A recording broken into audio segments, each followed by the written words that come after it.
Este es un mensaje del pastor John MacArthur, traducido y predicado en español para el mundo de habla hispana. Hablar de la santidad, hablar de pureza de la vida es, claro, algo absolutamente crítico. Es el deseo del Señor que seamos conformados a la imagen de su Hijo. Es la palabra de las Escrituras que si dices que permaneces en Cristo, debes andar como Él anduvo. Y claro, Él anduvo sin pecado. Y claro que este es el punto entero de la santificación.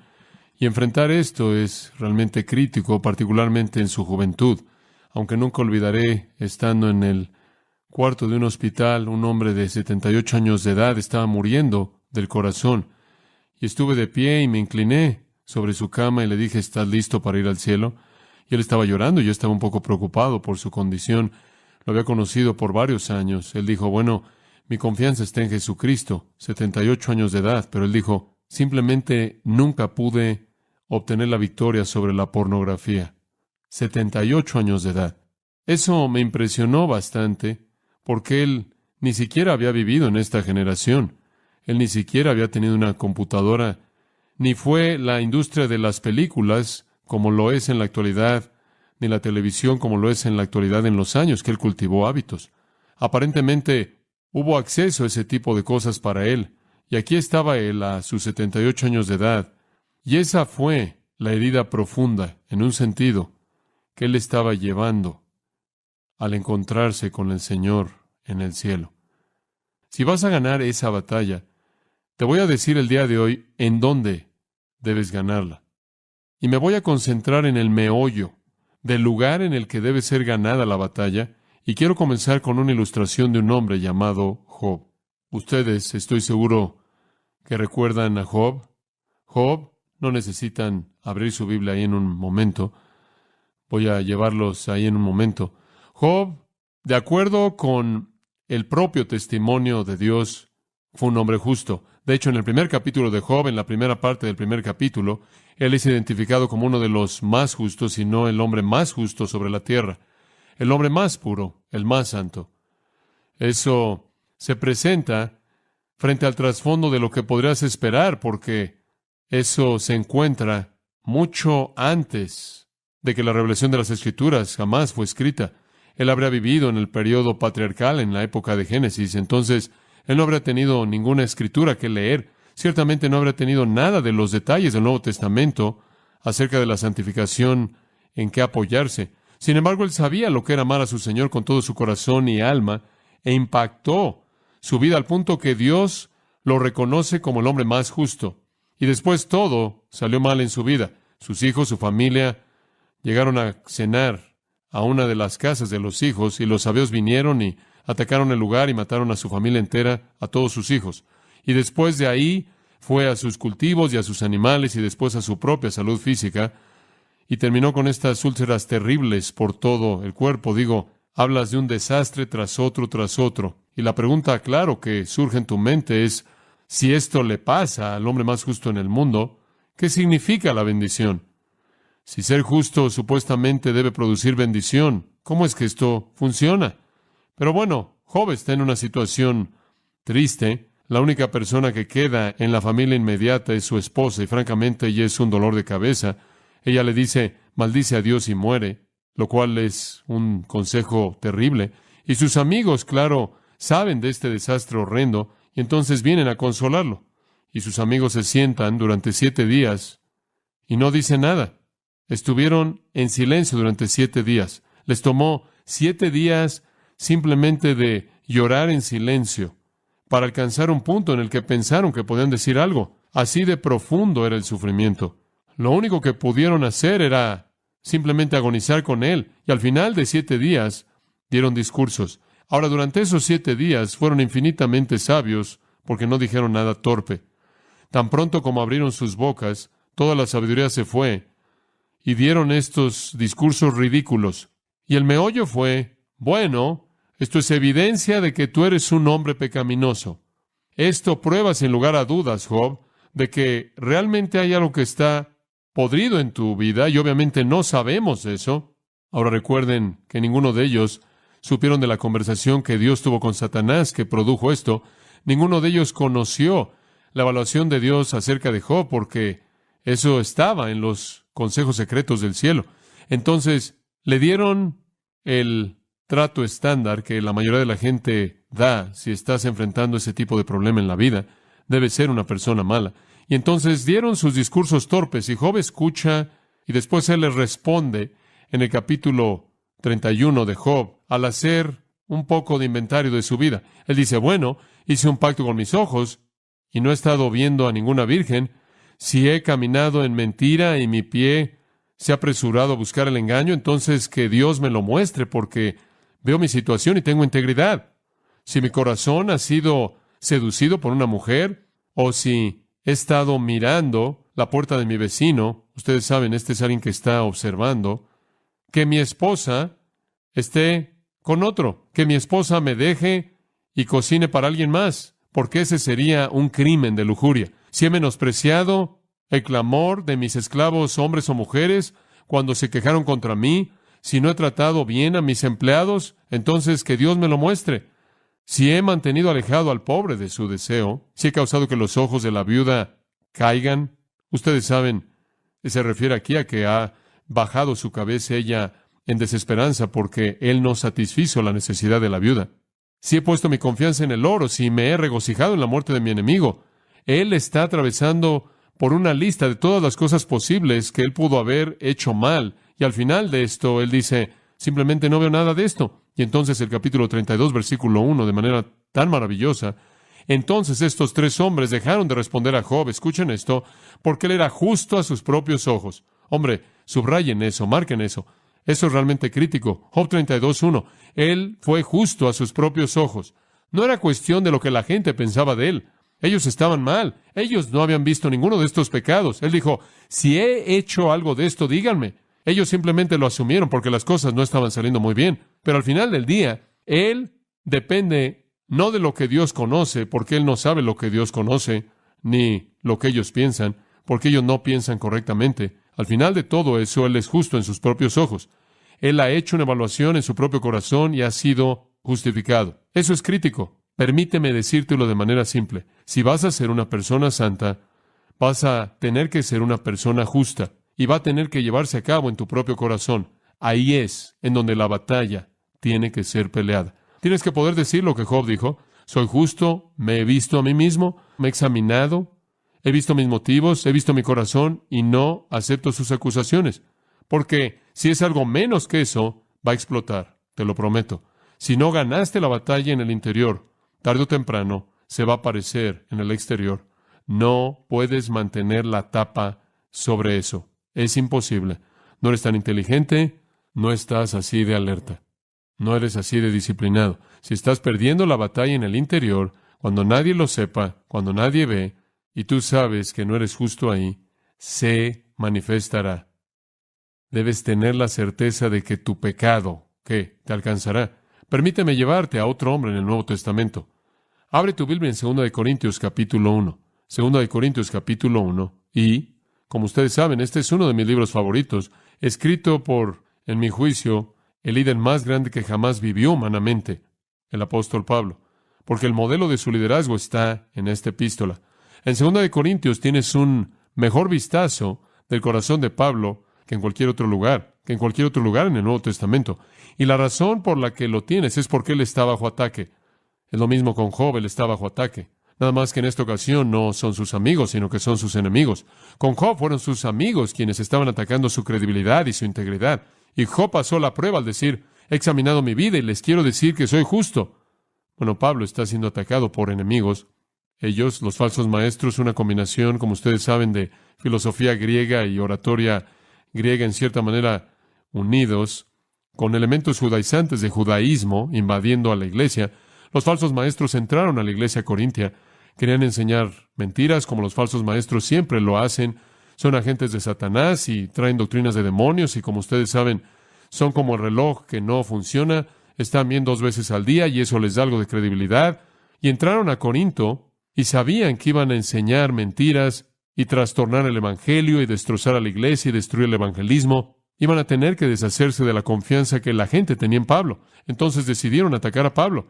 Si podían desacreditar a Pablo, si podían atacar totalmente a Pablo. Sucede todo el tiempo, la gente lo hace a sus pastores, como ustedes saben.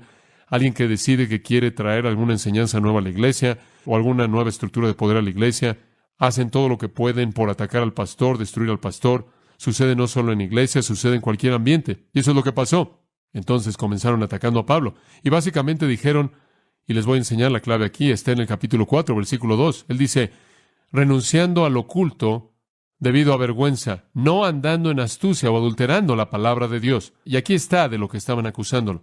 Lo estaban acusando y tienen que, en cierta manera, ver todo el libro para poder armar todos los pedazos de esto. Estaban acusándolo de pecado sexual, lo estaban acusando de avaricia material, lo estaban acusando de estar en el ministerio por motivos de dinero y por buscar favores de las mujeres, lo estaban acusando de falsificar sus credenciales apostólicas, lo estaban acusando de sobreestimar su impacto y eficacia ministeriales, lo estaban acusando primordialmente de tener una vida de vergüenza oculta, secreta. En otras palabras, él era un farsante, él era un hipócrita, él se presentaba como si fuera el siervo de Dios y el hombre de Dios, pero debajo de la superficie estaba esta vida impía, miserable, vergonzosa, escondida, y que él le estaban dando una astucia. Esto es, que él era un engañador, que él no era verdadero a la palabra de Dios, que le estaba adulterando. Digo, ese es el resumen. Eso es lo peor que se puede decir, que debajo de la superficie de este proclamador del Evangelio aparentemente piadoso y fiel, había una vida secreta, escondida de vergüenza, y él no era nada más que un hipócrita. Y saben una cosa, hay gente en el ministerio para quien esto es verdad. Están ahí predicando y enseñando, y debajo de la superficie hay una vida escondida de vergüenza. Acaban de descubrir un pastor ahí en la parte central de Estados Unidos que predicó en su iglesia durante más de 20 años. Eso significa que probablemente en esa iglesia hubo gente que nacieron y habían crecido hasta llegar a sus años 20 cuando él estuvo ahí, y habían vivido sus vidas bajo el liderazgo de este hombre.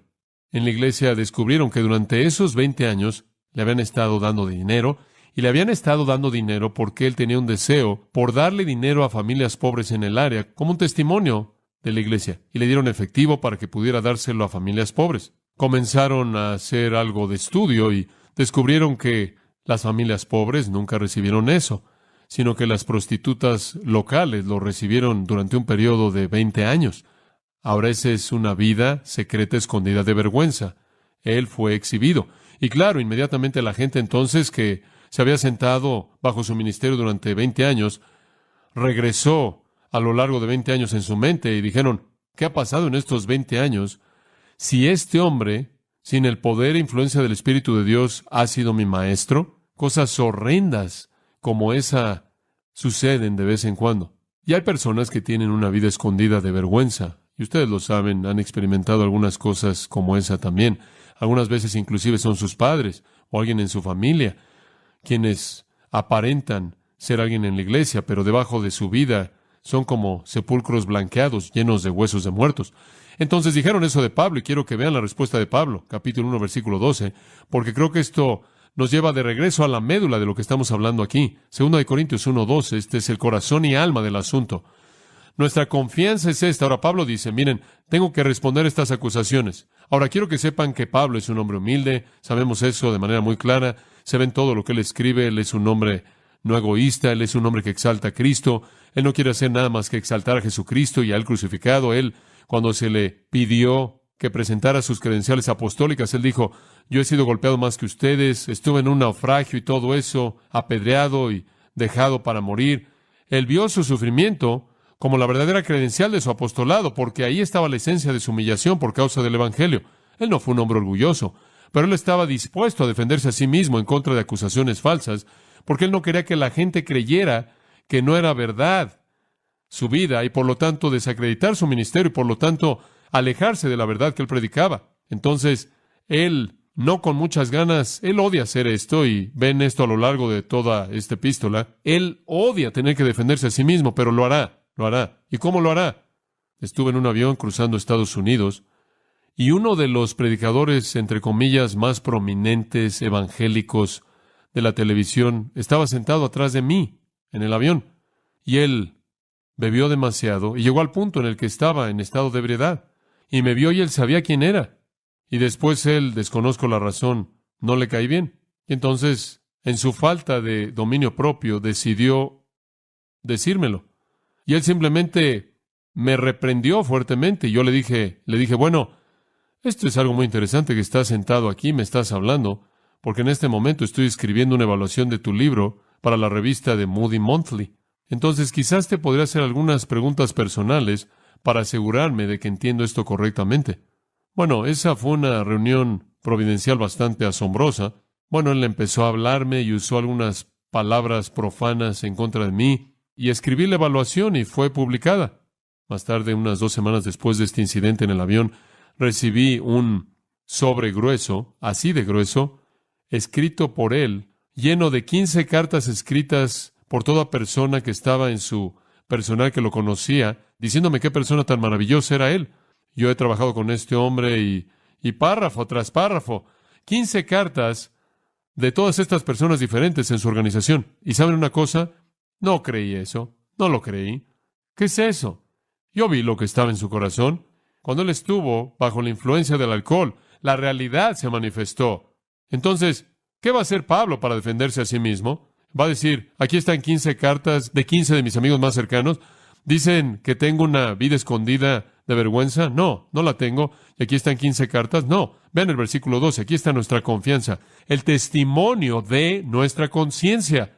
Miren, Pablo dice, quiero decirles, he visto en el interior, y aquí está el testimonio de mi propia conciencia, que en santidad y en sinceridad piadosa, no en sabiduría carnal, sino en la gracia de Dios. En otras palabras, esta santidad y esta sinceridad piadosa viene por la gracia de Dios, no por la sabiduría de mi carne. Pero les estoy diciendo algo. Mi conciencia me dice que nos hemos conducido en el mundo y especialmente hacia ustedes de una manera que es santa y piadosa. Quiero decirles algo. Si no puedes decir eso, tienes un problema. Realmente tienes un problema, porque solo es cuestión de tiempo antes de que se manifieste. Si no puedes decir con Job, me he examinado de manera completa y les quiero decir, soy justo, tan justo como un hombre puede ser delante de Dios. Si no puedes decir eso, tienes un problema serio porque estás perdiendo la batalla en el interior y se va a manifestar en el exterior porque cuál es tu pensamiento en tu corazón, tal eres tú. Y si se te acercan y te dicen, tienes una vida secreta de vergüenza encubierta, si alguien viniera y te acorralara y te dijera, hay cosas secretas en tu vida, cosas vergonzosas que solo tú conoces que estás tratando de encubrir y demás, podrías ponerte de pie con el apóstol Pablo y decir, mira, mi confianza orgullosa es esta, que mi conciencia me dice que me he conducido en el mundo, eso significa en el mundo afuera de la iglesia cuando nadie está viendo, y me he conducido en la iglesia ahí con ustedes de tal manera que mi conciencia me dice que me he conducido en santidad y sinceridad piadosa, no por mi propia capacidad carnal, sino por la gracia de Dios que está operando en mí. Ahí está. Ese es el lugar más seguro en el que jamás estarás. Y esa es la corte terrenal más elevada. Dios es la corte celestial más elevada. La corte terrenal más elevada es la conciencia. Algunas veces la gente me dice, bueno, John, ustedes saben, ¿a quién le rindes cuentas? ¿A quién le rindes cuentas? Hay una lista inmensa de personas a quien le rindo cuentas. A ustedes les rindo cuentas. Ustedes esperan cierto tipo de conducta de mí, ¿no es cierto? Yo les rindo cuentas, créanme. Ustedes tienen expectativas de que yo, como un hombre de Dios, como un maestro de la palabra de Dios, como el presidente de una universidad que lleva el nombre de Jesucristo, ustedes tienen expectativas de mí, de que yo de manera legítima establezca el hecho de que debo vivir una vida piadosa, que debo vivir en santidad y sinceridad piadosas. Ustedes tienen esa expectativa de mí. Esa expectativa de mí es un punto de rendición de cuentas. Y si ustedes la tienen y están aquí por un tiempo y se han ido y la facultad está aquí todo el tiempo, la tienen en una base permanente. Y después hay gente que me rodea, gente con la que trabajo como Mark y Dick y Brad y Kevin y otros, y tienen expectativas de mí. Y también las otras personas con las que trabajo en los diferentes ministerios, también los ancianos de Grace Church y también la congregación ahí. Tengo mucha rendición de cuentas ahí. Mi esposa, ella cree que debo hacer todo lo que predico de manera perfecta. Y le digo, mi amor, yo predico un mensaje mejor del que puedo vivir. Digo, por favor, dame algo de colchón, un poquito. Esa es mucha rendición de cuentas. Mis hijos esperan que viva lo que predico. ¿Crees que tienen una expectativa para mí? Claro que sí. Mis nietos esperan que viva una vida que apoya lo que yo digo que creo. Y esas personas, como ustedes saben, están a diferentes niveles a mi alrededor, moviéndose a niveles muy íntimos, en donde la gente que trabaja de cerca conmigo me han visto en toda situación y siempre me sorprende. Estuve en un elevador en otro país no hace mucho tiempo y le pregunté a una persona algo así como, ustedes saben, ¿en qué piso está tal y tal? Y alguien se volteó y dijo, yo conozco esa voz, tú eres John MacArthur. Oh, eso me pasa bastante. Caminando por la calle en algún punto, en alguna otra parte del mundo, la gente, ustedes saben, rindo cuentas, pero permítanme decirles algo. Nadie en este planeta conoce lo que hay en mi corazón. Nadie. Y no puedo rendirle cuentas a nadie a ese nivel. Ahí es en donde la batalla se gana o se pierde. Y si tú la estás perdiendo ahí, vas a perderla afuera porque no puedes mantener la tapa sobre eso. Pasa a Santiago y como ustedes saben, no sabía lo que iba a decir hasta que comencé a decirlo. Entonces vamos a seguir y vamos a ver hasta dónde llegamos. Es algo divertido, como ustedes saben. Vas y te oyes porque no sabes lo que vas a decir. Santiago 1, pero estoy hablando del corazón. Entonces, ustedes entienden pasajes que vienen a mi mente. Versículo 14. Sino que cada uno es tentado cuando él es atraído y seducido por ¿qué? Díganlo. Por su propia concupiscencia. Ahí está el problema. El problema no es lo que está afuera, sino es lo que está adentro. 5 personas podrán ver la misma imagen y tener 5 reacciones diferentes a esa imagen. 5 personas podrían oír la misma conversación y tener 5 respuestas diferentes. Lo que importa es lo que está en el interior. El problema está en el interior. La tentación se lleva a cabo en el interior cuando eres llevado. Como ustedes saben, es como simplemente te coloca un garfio en tu nariz y te arrastra como un esclavo. Y después, versículo 15, cuando la concupiscencia concebido da luz ¿a qué? Al pecado. Y ustedes lo saben. Lo concibes en tu mente y nace en tu vida. Y al final es algo mortal. Versículo 15 dice que da luz la muerte. Y esa es la razón por la que el versículo 16 dice, no os engañéis, amados hermanos, no se engañen pensando que pueden cultivar en sus corazones pensamientos malos y cosas así, y que no afecten sus vidas y manifestar pecado, inclusive muerte. Entonces debes ganar la batalla en el interior. Ahora, seamos más diagnósticos. Muy bien, vayamos al interior y les voy a dar algunas categorías en qué pensar. A lo largo de los años he tratado de reducir esto a algo que podamos en cierta manera entender. Permítanme ver si puedo refinirlo un poco el día de hoy. Lo primero que es problemático en el interior es el pecado pasado. El pecado pasado. Nos gusta pensar que una de las bendiciones que Dios nos ha dado es una memoria buena. Ustedes entienden, hay veces en las que le doy gracias a Dios por una memoria mala. ¿Pueden entender eso? Hay tantas cosas. De hecho, la mayor parte de las cosas que he oído en mi vida y visto, me gustaría olvidarlas. ¿No te gustaría olvidarlas a ti? Y ustedes saben, solo queremos una memoria buena cuando alguien dice cosas amables de nosotros o cuando tenemos estas experiencias realmente agradables o cuando estamos teniendo una prueba, un examen. Pero los pecados del pasado son un problema serio, porque tú puedes pecar al acordarte del pasado. Me acuerdo cuando estuve hablando con un hombre en una ocasión que se había casado con una niña cristiana hermosa y antes él había vivido una vida realmente descarriada, llena de inmoralidad. Y fue poco después de su luna de miel que él se casó con esta niña cristiana pura, hermosa. Y yo le dije, bueno, ¿disfrutaste mucho tu luna de miel? Algo así, de manera cotidiana, haciendo plática.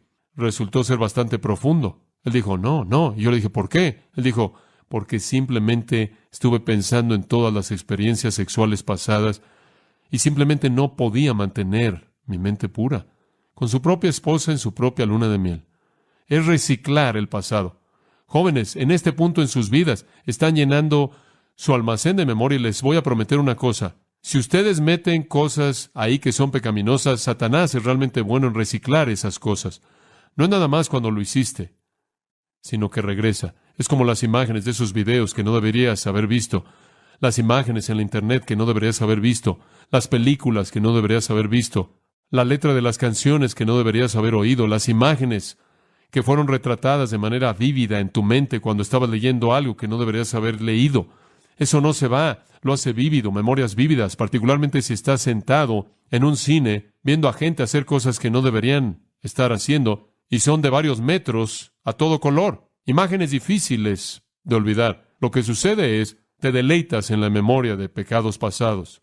No puedo decirles cuántas veces he hablado con homosexuales que han llegado a conocer a Cristo y les he preguntado cómo les va. Inevitablemente, y muchos de ellos se han convertido en Grace Church y ni siquiera sabrían esto. Muchos de ellos se han casado y han seguido con la vida, pero inevitablemente me dicen lo mismo. Simplemente no pueden deshacerse de esas experiencias pasadas.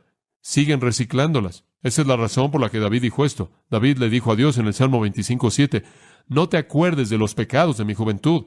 ¿Qué estaba haciendo? Él estaba diciendo, Dios, ¿podrías por favor olvidar lo que yo no puedo olvidar? No lo puedo olvidar. En Ezequiel 23 el Señor condenó a Israel y la manera en la que lo hizo, comparó a Israel a una ramera, una prostituta llamada Oliva, y esto es lo que dijo acerca de la ramera, que fue análoga a Israel. Y cito Ezequiel 23:19, ella multiplicó sus prostituciones. En otras palabras, ella simplemente se involucró en prostitución multiplicada. ¿Cómo? ¿Cómo es que ella multiplicó sus prostituciones? Escuchen esto. Al acordarse de los días de su juventud cuando ella jugó a la ramera. En otras palabras, él dice, Israel es como una ramera que envejece y lo único que le queda es una vida entera de prostitución que recordar. Y eso es Israel. Israel está plagada por la memoria de toda su juventud y toda la prostitución. Satanás va a tomar la basura de tu pasado, y no tienen mucho todavía del pasado en sus vidas aún, entonces protejan su pasado al proteger su presente, porque siempre van a vivir con ese pasado en el trasfondo potencialmente para ser reciclado. Algunos de ustedes saben exactamente lo que quiero decir. Ustedes se involucraron en un pecado en algún punto. Pueden de hecho tener ese pecado regresando a la mente, pueden aceptar la tentación, entrar a la concupiscencia y volver a saborear esa experiencia pecaminosa de concupiscencia y simplemente reciclarla en su mente. Ciertamente eso es lo que Jesús tuvo en mente en parte cuando Él dijo, si ves a una mujer simplemente para codiciarla, ya cometiste adulterio en tu corazón, y no solo una vez, sino cada vez que reciclas eso. Entonces, ese es el pasado y necesitas protegerlo. Y después está el futuro. Ustedes saben, su mente no solo quiere pecar en el pasado, sino quiere pecar en el futuro también. Realmente es sorprendente. No solo quiere remontarse al pasado y reciclar toda la basura del pasado, sino que quiere inventar pecado para el futuro. Salmo 36 es tan útil. Escuchen lo que dice. Él planea impiedad en su cama. ¡Wow! Estás pensando en una persona con la que no has hecho algo, pero estás pensando en cómo sería si lo hicieras. Literalmente estás pecando a nivel futuro, tramando planes malos. Encuentras eso si lees a lo largo del Salmo 64, Proverbios 14, veamos Proverbios 15, Proverbios 24, hay una sección en Proverbios 6, habla de tramar planes malos, planear maldad. Lo llamamos pecado premeditado, ¿no es cierto? Entonces, como pueden ver, su mente es algo aterrador. Entonces tienes que enfrentar los pecados del pasado, que se reciclan. Después tienes todos los planes para pecados en el futuro, en los que te has permitido involucrarte o pensar. Esas cosas en ambas direcciones se estimulan por cosas que lees, cosas que ves, etc. Algunas veces esos pensamientos no solo son acerca de la lujuria, algunas veces son acerca del enojo. Estás sentado en tu cama pensando cómo vas a vengarte de tu maestro que te dio una C. Estás sentado en tu cama pensando cómo vas a vengarte del hombre, de la persona que te hizo ver mal en cierta situación. Estás pensando en cómo vas a satisfacer tu avaricia o tu envidia al robarte algo. Cómo vas a elevarte a ti mismo en cierto ambiente. Es un pecado de orgullo. Y realmente no lo has hecho, pero estás tramándolo. Y la trama en sí es pecado. Entonces tienes que enfrentar los pecados que se dirigen hacia el pasado y pecados que se dirigen hacia el futuro conforme los planeas. Y después, claro, a la mitad está el pecado presente en tu mente. Y este es Santiago 1. Este es el mundo de fantasía de la mente. La Biblia llama esto la imaginación. En Génesis 6:5 dice que Dios vio el mundo y lo único que vio fue que toda la imaginación de su corazón era de continuo solamente el mal. El pecado tiene que ver con la imaginación, tiene que ver con fantasías, tiene que ver con ver y codiciar. Es como Proverbios 24:9 dice, el pensamiento de impíos es pecado. Simplemente el pensamiento de alguna desobediencia, de alguna iniquidad. Simplemente el pensamiento es pecado. Solo el pensamiento. Y esa es la razón por la que regresas a lo que les leí en Santiago 1. El pecado es concebido en esa fantasía, en esa imaginación. Entonces digo, todavía estamos diagnosticando el asunto aquí y la batalla tiene que ser ganada en el interior, en la mente, en la conciencia, en el corazón. Esa es la razón por la que David dijo, crea en mí, ¿un qué? Un corazón limpio. Crea en mí un corazón limpio. Señor, simplemente lleva a cabo la obra en el interior. Ahora, no es fácil hacer eso, porque pensarías, bueno, ustedes son mayores, no tienen el mismo problema. Bueno, claro, hay cierta madurez espiritual, hay cierta frecuencia decreciente del pecado, hay cierto amor hacia la justicia que se incrementa, pero entre más pasan los años, más grande es el banco de memoria de cosas pecaminosas, y eso puede ser reciclado. Esa es la razón por la que Pablo dijo, oh miserable de mí, ¿quién me librará de este cuerpo de muerte? Esa es la razón por la que Pablo dijo, porque para mí el vivir es Cristo y el morir es ¿qué? Ganancia.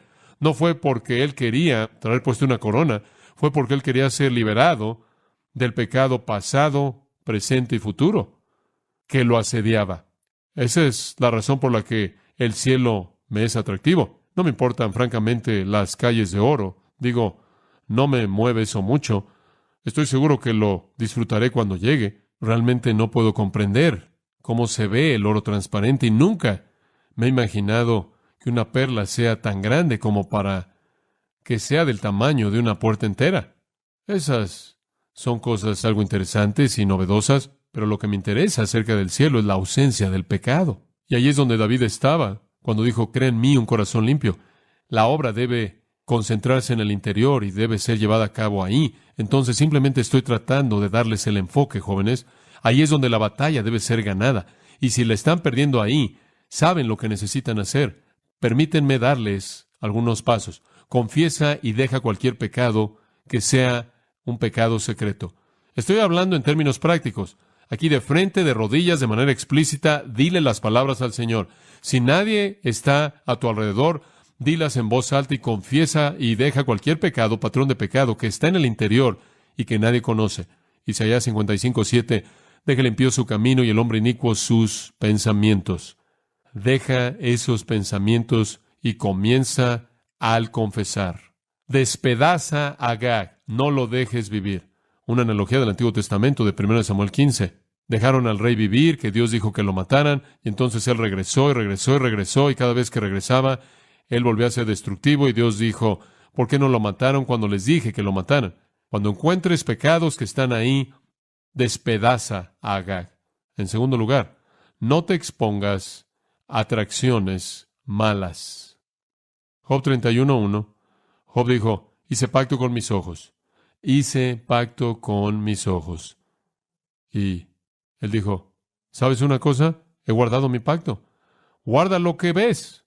No estoy hablando de un vistazo o una mirada. Estoy hablando de guardar lo que ves y absorbes. Otro elemento es, aliméntate de la palabra de Dios. David dijo, en mi corazón he guardado tus dichos para no ¿qué? Pecar. ¿Saben una cosa? Es sorprendente cuando estás saturado de la palabra de Dios, lo rápido que eso frena las cosas. Eso es lo que la Biblia quiere decir cuando dice, la palabra de Cristo mora en abundancia en vosotros, lo cual es lo mismo que estar lleno del Espíritu, exactamente. Estás lleno y controlado por el Espíritu Santo cuando la palabra de Dios domina tus pensamientos. Aliméntate de la palabra. Aliméntate de la palabra. Digo, puedo decirte, es tan simple como esto. Lo que sale de tu vida está en proporción directa a la ingestión de verdad escritural en tu vida. Y estoy hablando acerca de una ingestión profunda. Entonces comienza con lo negativo, confiesa y deja el pecado, sé específico. Si hay patrones de pecado en tu vida secreta, privada, que nadie conoce, tú trae eso ante el Señor, confiesa y deja esas cosas. Y después evita atracciones malas.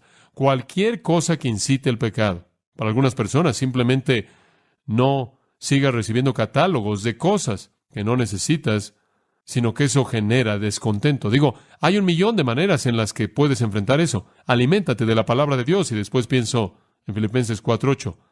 Piensa en cosas justas. Digo, eso es tan práctico como puede ser. Piensa en cosas justas. todo lo verdadero, todo lo justo, todo lo honesto, todo lo puro, todo lo amable, todo lo que es de buen nombre. Digo, si hay algo digno de alabanza, entonces que tu mente se concentre en esas cosas. Encuentra cosas dignas de alabanza, cosas espiritualmente excelentes, cosas que honran a Dios. Otra cosa práctica, cultiva amar al Señor. Cultiva amar al Señor.